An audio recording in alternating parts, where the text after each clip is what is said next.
After the group had gotten some rest, they were all preparing their different duties for today. And while Yuji wanted to go out there and fight against some cursed spirits, his brothers did not allow that to happen. After all, Yuji had not gotten enough rest today, and Yuji still needed to recover from the battle that had happened. And before Yuji could get the chance to argue against them, Nobara interrupted him, telling Yuji not to be stupid. After all, Yuji had barely gotten any rest at all, and if Yuji were to be sent out now, he would not be at the top of his game. So what would be better? Taking a bit of time to rest so you could execute curses even better later, or not taking time to rest and being sloppy in the way they kill curses? And while Yuji wanted to disagree with that, he knew that was true. This is also when Shoso added in that he could stay behind with Yuji in order to help him work on his blood clone technique. That way they would at least be getting some progress in working on cursed techniques. That was when one of the other brothers spoke, which looked to have their entire body covered in a blood mist other than a small mask that was poking out with glowing red eyes. This was the brother that had access to the blood mist ability, the sixth brother known as Tanzo, as they also agreed to help Yuji out with their training so they could figure out their technique better. As Todo, Nobara, and Choso also decided they were going to go out in order to help deal with cursed spirits and executing as many as they could. Esso and Kechizu were going to stay behind as well in order to guard the place more properly.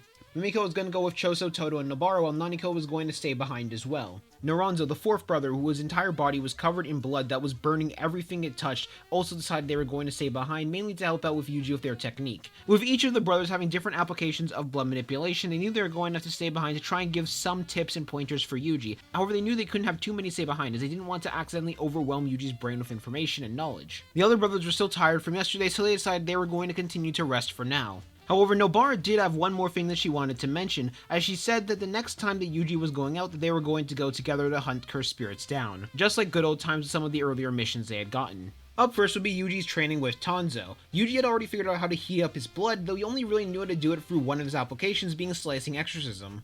He didn't actually know yet on how to use his blood in order to make a giant wave of mist to hide himself. But considering he already used the application of heating up his own blood, and he could feel the muscle memory of using it when Sukuna used it, it didn't take him long at all to figure out how to use it properly. And after they figured out how to use it, Tanzo began to explain properly how to use it in combat. The blood mist would best be used in order to catch opponents off guard in order to make sure they didn't know where you were coming from, as there was one massive advantage that the blood mist did have. Not just was it a hot place to stay inside of, but also the user's cursed energy all over, which made it much harder to sense them since it would look like they were all over the place if they tried. For example, they then decided to create a massive amount of blood mist, as they told Yuji to try and sense where they were, and it was impossible. And while Yuji could hear their voice, actually telling where they were was nearly impossible, and if Yuji could figure out a way to make it so he wouldn't be making sounds either, this could lead into a perfect attack in order to catch somebody off guard. After all, most sorcerers were able to focus curse energy towards spots of their body to defend themselves if the attack looked too dire. But the blood mist would force people to have to only rely on the curse energy they have surrounding their body naturally, rather than allowing them to force their curse energy to block hits. And Yuji understood, and he wanted to practice this tactic as soon as possible, but he would need to wait until they were going out to go curse spirit hunting. After all, he didn't really want to hurt his brothers. So the best he really could do right now was practice moving through the mist and practicing making the mist. Though he also knew this was going to be the easiest of the free techniques to learn, especially with Sukuna already using it in his body. Up next was training under Shoso, who in comparison to his brother had a much more difficult application of blood manipulation. This was because his application of blood manipulation allowed him to make clones. Now these blood clones weren't actually able to assist in fighting, they were primarily stationary and made to act as decoys so the main person could attack. It was also the reason why Sukuna never chose to use one in order to hit Mahito. Currently they are just being used as scarecrows in order to scare off any cursed spirits that might be coming towards their base, as well as being used as lookouts in order to sense what was happening nearby. Yuji creating a blood clone of himself was much more difficult. After all, in order to create a blood clone, he needed to have an accurate measurement of himself. However, Shoso did give one piece of advice that might be very helpful for Yuji, which that piece of advice was that the blood clones that Shoso made himself were actually hollow on the inside. Due to the fact that they wouldn't be assisting Yuji in combat, he didn't actually need to make them as full-on blood clones. They didn't need to be fully accurate to his body with internals included, just needed externals, which would allow Yuji to massively reduce the amount of blood he needed to use in order to make one of these clones, since he would only need to make a shell of himself rather than filling it with blood completely.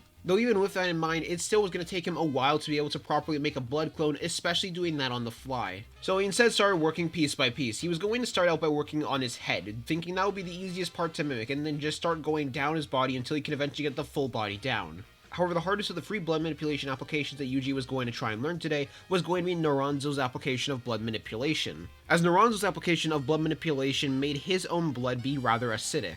And since this was adding a new trait to his blood manipulation, Yuji was quickly finding that he was actually kind of stuck on this version of blood manipulation. It made it more difficult that Naruto was basically able to do it on instinct. So figuring out how to make his blood acidic and then figuring out how to apply that to other blood manipulation techniques that he could use was going to be a hard task. And despite the fact that he trained for a couple hours in order to try and achieve that level, he was not able to succeed in it. Still, he felt he made some overall progress in his control of his own blood manipulation and the unique abilities that his body had access to.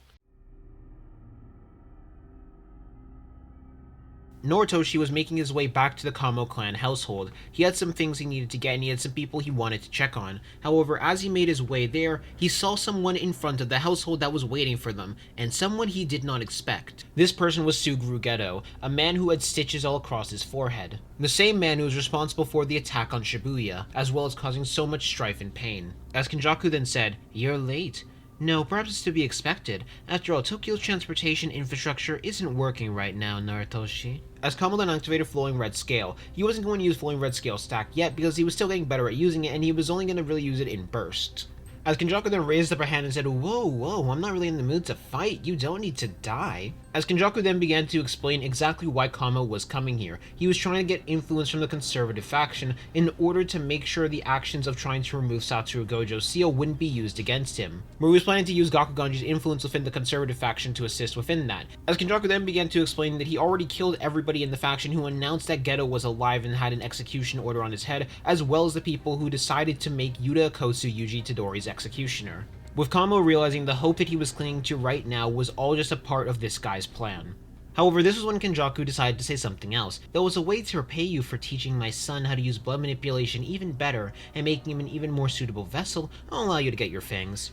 And a recommendation that you should probably head out of Japan as soon as possible. After all, with what's going to happen soon in the future, you really don't want to be here. As much as Kamo wanted to fight against Kinjaku and try and kill him, he knew that he would lose that fight, so right now he just went to his room in order to get some items. The first thing that Kamo got was a necklace that had a grey jade on it. This was a curse tool that Kamo had gotten before Shibuya. He didn't see much use for it in the Shibuya incident, but he felt that it might be useful now. And finally, he stopped by the Kamo clan library picking up a few books. These books being some ancient teachings on blood manipulation. As he was curious to see if he missed out on anything, he felt a need to get stronger. With his student growing so much, as well as meeting Choso, he just felt this overwhelming desire to get as powerful as possible. But most of all, this was to protect his family. He needed to make sure that his mom was going to be safe. And he remembered something that he heard about from the battle against Mahito, where Mahito was able to create secondary appendages in order to chant as well as to make hand signs. Normally, most sorcerers wouldn't chant or make hand signs, as it would be too slow for their cursed techniques. It ultimately wouldn't be worth it in most situations, and while Kamo didn't see a way in order to make sure that he didn't need to chant anymore since he didn't have an extra mouth that he could spawn out of his body like Mahito could, he did at least see a way that he might be able to bypass the hand sign requirement if he did enough research and tried enough. And after equipping himself with a few more arrows to add to his arsenal, he finally left the Kamo clan household, deciding to leave it all behind and leave that family behind once and for all. He had nothing left there. A part of him wondered if he should communicate with his mom for a moment, but he decided not to. He felt like his mom had already moved on in life. So instead, he wanted to burn away at his life for something. Maybe he could burn away at his life in order to help out the people close to him, but then he shook his head on that as well. After all, he still had a friend that was going to need as much help as possible, that being Yuji Itadori. Considering everything that Yuji had went through, Kamo just throwing away his life and throwing away the embers of his life that was left was definitely not the best move. He knew Yuji still cared about him and he didn't want to put him through that pain. As Noritoshi left behind the Kamo clan household once and for all. Later on, after Yuji had finished up his training, everybody else would have also returned home, and they would have sat down together in order to get some food. After all, fighting against cursed spirits was definitely a rather hard task, especially because of how many was littered throughout Shibuya. Especially because of how many negative emotions were released as a result of how much panic and chaos were going throughout Shibuya. Not to mention how many cursed spirits were directly released by Kinjaku. However, they have been pretty successful in their hunt today, taking out a great amount of grade 4, grade 3s, and even some grade 2 cursed spirits. Nobara in particular decided to brag about the fact that she had to fight 3 grade 1 spirits back to back and ended up winning, making a comment that she might get a reputation soon like what Todo got from the Night Parade of 100 demons. That was until Todo reminded her that he took on 5 grade 1 cursed spirits and a special grade and only needs to use his curse technique on the special grade cursed spirit, which very quickly deflated Nobara's building ego. However, that ego was replaced with determination as she was going to make sure that she was going to do double of what Todo was capable of doing. However, that ended up bringing up a question for Yuji, as Yuji decided to ask them if they had seen any special grade cursed spirits around in Shibuya or sensed any. Todo, Choso, and Nobara all shook their heads no. They actually hadn't been able to sense any so far, which that was a relief to Yuji. After all, they had all learned how powerful those special grade cursed spirits could be. Even someone like Jogo, who while Yuji was confident he could take on his own at the start of Shibuya, let alone now, he wasn't confident that he could do it without taking quite a bit of damage. Mahito, on the other hand, was an absolute beast. He honestly wasn't sure if he was able to beat Mahito if it wasn't for the damage that Sukuna had caused him, as well as all the transfigured humans that Sukuna had killed in their battle. Even Hanami, who wasn't anywhere near as strong as Mahito and Jogo, was significantly more durable than anyone else here other than Yuji himself. And Choso uses his blood armor as well. And he honestly wasn't sure if anyone here other than himself could beat Hanami. Of course, he did also know that special grade cursed spirits could vary on level. After all, the Finger Bearer was also considered a special grade cursed spirit, and he knew it wouldn't matter how many Finger Bearers there were, they would all lose to Jogo, let alone Mahito. But the more terrifying thing in his mind about those two was he wasn't actually sure how old those two cursed spirits were, as he couldn't help but wonder to himself, what if Naruto Shikamo had a stronger special grade than either of those two combined and released it into Shibuya? That was when Nobara gave him a confident smile and assured him that if there was something like that, then they would be able to take it out together this time. And this did help Yuji a little bit. After all, while he was still feeling really bad about himself and everything that had happened, it was at least nice to know that he wasn't completely alone, and that he didn't have to handle everything on his own. After all, he knew if he didn't have Todo and Nobara with him when he was battling against Mahito, it would have been a harder fight against him since Mahito would have had access to both of the transfigured humans that Todo and Nobara killed. This also went to Choso, Mimiko, and Nanako as well, as they all allowed him to be able to fight against Jogo and win, since they all had done their work in order to make sure they would have the best chance against him. Even his own other brothers were now helping to teach him, and it always really helped to teach him. As Yuji was now starting to realize that he had missed something. In the amount of power he had gained, he was starting to believe more and more that everything was his burden. Even right now, the way he was thinking was very individualistic. He wasn't really thinking about how he and the group could take down cursed spirits, but just rather he himself could have gotten stronger to take down cursed spirits. He kept thinking things like if he was stronger, he would be able to beat Mahito and none of this would have happened, or if he was stronger, then he wouldn't have been able to beat Sukuna, but he was starting to lose what he had realized was his greatest strength, the allies that he had around him. Sure, he was stronger than all of them, but when they were fighting alongside him, it was truly when he was at his best, which that was shown to him when they were fighting against Kinjaku as well as Jogo. As he was starting to realize that maybe, just maybe, he had been taking too many things just on by himself. Maybe he should try and open up and allow the others in his life to help him. And with the two of them finishing, both Yuji and Nobara would have left in order to continue going cursed spirit hunting, while everybody else continued to recover and rest for now. Nobara had also recently invented a new variation of how to use her curse technique that she really wanted to show Yuji. This made Yuji a bit more intrigued as he wanted to see how his friend had managed to improve since they have fought in Shibuya, which led to an odd mix of him both hoping and not hoping they would end up against a strong cursed spirit just so he could see what they could do. So he was more so hoping that they would get a strong cursed spirit for Nobara, but one that Yuji could handle just in case things did go wrong. However, as they were walking and when they got pretty far from the main base, Nobara decided to bring something else up to Yuji. As Nobara explained that she couldn't really understand exactly what Yuji was going through. After all, Yuji's circumstance was so unique to him considering how many lives Sukuna had taken in his body. But she explained to him that no matter what, she would be there to help him out and be on his side. If Yuji needed a beacon of support, she would serve that role. And most of all, she was going to become strong enough to be a very good ally for Yuji on the field, so he wouldn't feel such a need to take everything on himself. That last part made a surprised look enter onto Yuji's face. After all, he was actually kind of surprised that Nobara could read that about him, that was what Yuji was thinking. However, seeing that clear amount of determination in Nobara's eyes, it honestly made Yuji feel like he wasn't alone anymore. He felt like he had someone he could rely on. Even just a little bit, and that feeling of not being alone anymore was really helpful for him, as it was reinforcing the thought that he had earlier, that he had been trying to take everything on too much by himself, and instead he should be trying to open up to his allies and comrades. And as a large cursed spirit was about to try and bull rush Yuji from behind to try and bite him, Nobara smacked one of her nails right into the creature's mouth, before she then snapped her fingers and activated Hairpin. This was a new variant that she called Crucifix. This variant ended up making several small cursed energy spikes rise all throughout its body, killing it in one blow. Now this cursed spirit in truth wasn't a threat to Yuji. After all, this cursed spirit was around level of a grade 2. But even then the message was clear. It was to show that Nobara was going to have his back no matter what. And with that being said, no more words needed to be exchanged between the two of them as they began their hunt for cursed spirits. Fortunately for them, though, some cursed spirits decided they were going to try their luck and approach both Yuji and Nobara.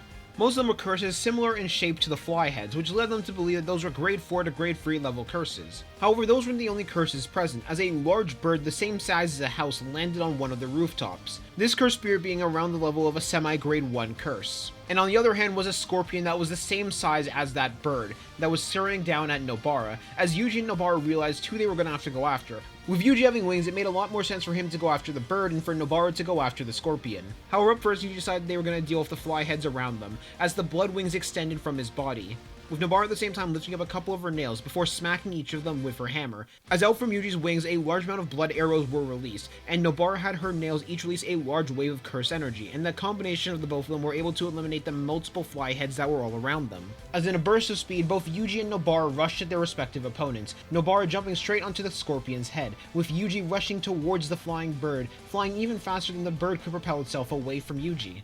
As the bird curse spirit attempted to flap its wings to send a large gust of wind towards Yuji in order to send him back to the ground, but Yuji was able to fly right through it and fly past the cursed spirit. However, while he was flying through it, a thought entered into his head, that this cursed spirit was around the same level as the cursed spirit that him and Megami fought the first time they met. And what was even more impressive was the fact that Yuji could barely affect that cursed spirit beforehand when he was using Flowing Red Scale, and he is using Flowing Red Scale stack when he could barely use it. Yuji was now realizing just how much he had progressed from when he had just entered into Jujutsu High. He had gotten quite far, because right now Yuji wasn't even using Flowing Red Scale, he was fighting in his base form. He felt like he'd be able to defeat a Finger Bearer pretty handedly now without even needing to activate Flowing Red Scale or Flowing Red Scale stack. However, Yuji also learned better than to toy around with his opponents. He had learned from his battle against Mahito that the best course of action would be to finish off his opponents as soon as possible. After all, if he had just finished off Mahito rather than punching him for every single life Mahito had taken in Shibuya and trying to crush him to death, then Mahito definitely would not have been able to be captured by Kinjaku on time. But that was a simple mistake that he was going to make up for, as the bird attempted to turn around in order to rush at Yuji, but Yuji clapped his hands together and fired a piercing blood right through its skull, killing it in one shot. As we now return back to Nobara, who Nobara currently jumped onto the scorpion's back and smacked it with a hammer. A single smack from the hammer was enough to cause cracks to form in its very shell. This also ended up putting the cursed spirit in pain. As Nobara smiled a bit more, she realized she had also improved quite a bit from her respective battles. However, Nobara was able to catch the scorpion trying to use its tail to stab into her side, just narrowly dodging, primarily because she was caught off guard and had to dodge the last possible second. But even that wasn't a struggle for her, as mid-air she took out one of her nails and threw it right towards its tail, having it activate Hairpin and slice right through its tail as well. The sparks of competition between Yuji and Nobara had ended up pushing Nobara to achieve some new heights. After all, for this entire time, Nobara felt massively behind Yuji. Every time Nobara had made a step, Yuji had made several to improve himself, so Nobara was just constantly trying to catch up to his level of power. Where normally cursed spirits that were at the semi-grade 1 level would have been an issue to her previously, her training ended up pushing her to achieve these new levels of heights and power. As Nobara then landed, ducking underneath one of the claw swipe attempts, before smacking her hammer against it, causing even more great damage towards its body. However, Nobara did not want to spend that much time on this cursed spirit, after all she could tell it was a small fry. So she rushed directly for its head, dodging another one of the claw swipe attempts before landing on its head, taking out two of her nails and smacking it down on the cursed spirit's head, as she activated Hairpin once more in the brain, killing it in one shot. As Nobara and Yuji looked over to each other, seeing how fast they finished off each other's cursed spirits. Though Nobara was still a slight bit annoyed, after all it only took Yuji one move to handle their cursed spirit, and it took Nobara 2 nails as well as several other hits in order to handle hers. She still was able to handle it with relative ease, but not in comparison to the ease that Yuji could. As Nobara then picked up the nails that she had utilized against this cursed spirit. But Nobara knew that she'd have more chances to grow and more chances to show herself. She would just need to continue to push herself in order to achieve those levels. However, Yuji on the other hand was able to see just how much Nobara had grown in power. He could see that Nobara was really trying her best to catch up to Yuji and the others. In truth, he was being honest, he felt like Nobara might catch up to Choso's level pretty soon. However, they were interrupted as they could see another large wave of grade 4 cursed spirits coming towards them. As Yuji and Nobara then looked towards each other, neither of them having a single hint of fear or intimidation on their eyes. Instead, they were filled with confidence.